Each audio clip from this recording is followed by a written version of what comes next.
Volta aqui com o nosso Tá de Redonda, já na companhia de Paulo Vinícius Coelho, que nos faz companhia nessa segunda-feira. Tudo bem, PVC?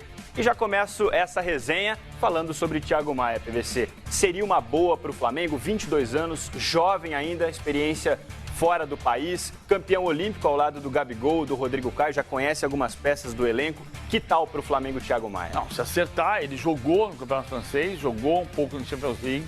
Não é um titular absoluto, o tempo inteiro jogando todas as partidas desde que foi para o Lille, mas é um jogador que tem muito valor. O ponto central do Flamengo não é discutir o time titular enquanto não perde peças. Enquanto pode perder o Bruno Henrique para a China, ficou mais difícil porque o teto salarial na China ficou mais alto, mais baixo. Pode perder o Gabriel, mas parece mais perto de um anúncio do Gabriel permanecer. Se você tiver o time titular da Libertadores, o que vai acontecer? O Flamengo vai reforçar seu elenco. Então ter Pedro Rocha, ter Gustavo Henrique, que serão do Flamengo em 2020, ter Thiago Maia é muito positivo. Ele vai disputar a posição com o Gerson, com o Ilharão e, se for melhor, vai jogar. Então é positivo. Agora, todo o negócio, né, PVC, e essa negociação com o Thiago Maia, pelo que eu estava analisando, até apurando de informações, pode ter uma pegadinha aí, né? Porque a informação é de que o Lille estaria liberando o Thiago Maia para acertar por empréstimo com o Flamengo até o fim de 2020, sem custos para o Flamengo. O Flamengo arcando somente com os salários. Só que ao final do contrato, o Flamengo ficaria na obrigação de adquiri-lo por cerca de 14 milhões de euros, que foi mais ou menos o que o Lille pagou ao Santos quando contratou o jogador. O Flamengo entende que pode negociar ao fim do contrato uma redução até nesse valor por fatias menores dos direitos econômicos. O negócio vai acontecer, PVC. Se você tiver a obrigação de contratar um jogador que não deu certo... Exatamente. Por isso eu falo em pegadinha. Então você precisa ter certeza do que você vai fazer. Certeza é que Deus não vai pecar. Todo o resto não é certeza.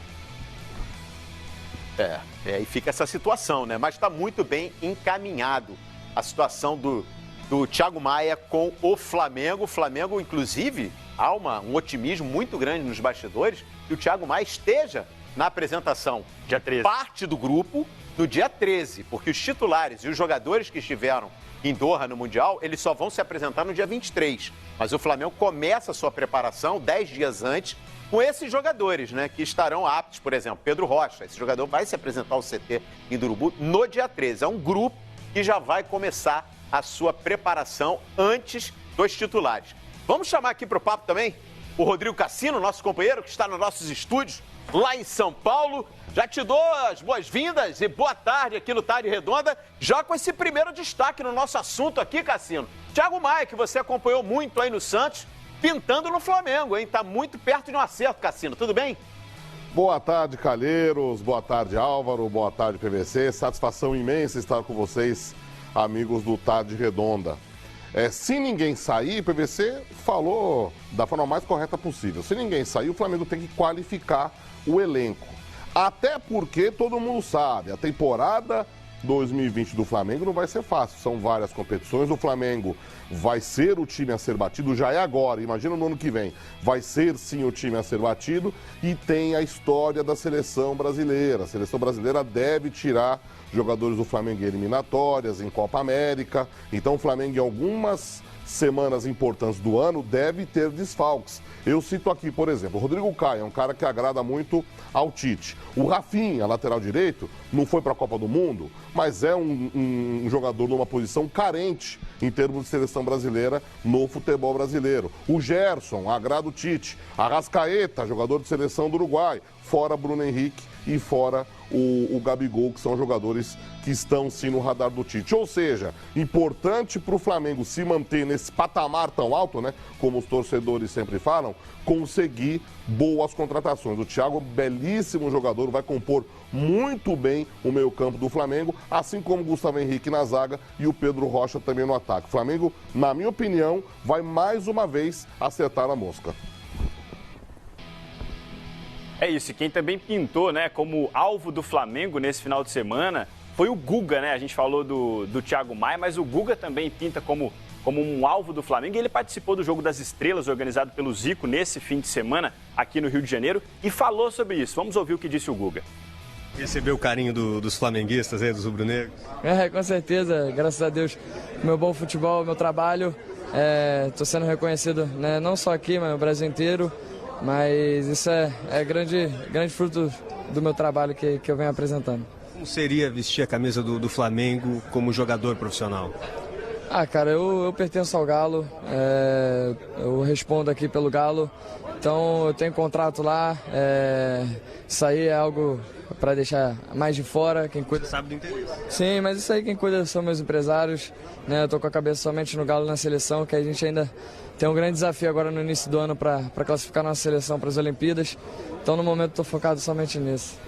Olha, PVC, nesse ano praticamente irretocável do Flamengo, se o Flamengo sofreu uma crítica, era justamente sobre aquele suposto abismo técnico de titulares e reservas.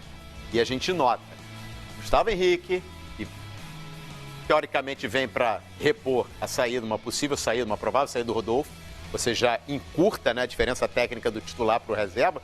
Um jogador tem condições de brigar pela titularidade. Thiago Maia, como você explicou agora há pouco.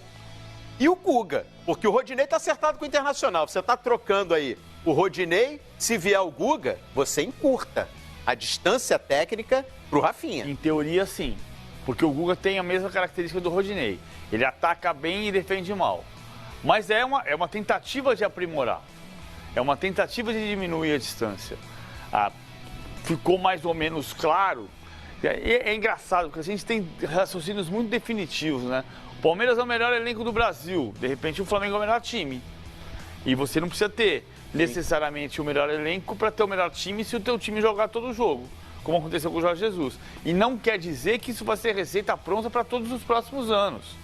Pode ser que a gente descubra no ano que vem que aconteça o que houve em 2017 com o Corinthians e em 2018 com o Palmeiras. Você tem um elenco que consegue ir se organizando e ganhando pontos enquanto o adversário se desgasta. Agora, o Guga é uma promessa. O Rodinei não é mais.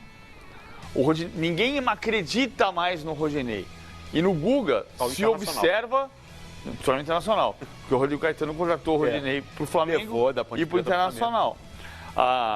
Então o Rodrigo Caetano acredita no Rodinei. Mas a torcida do Flamengo não acredita no Rodinei. No Guga se acredita no futuro. Mesmo que ele chegue com deficiências na defesa, pela idade dele, tem um processo de formação, de aprimoramento do jogador. Então, em tese, se encurta a distância entre titular e reserva.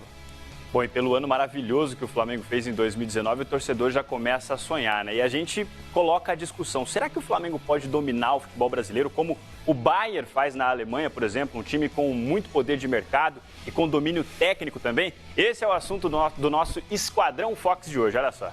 Corre esse risco, efetivamente, de o Flamengo se transformar num novo Bayern, um Bayern do futebol brasileiro? Não creio.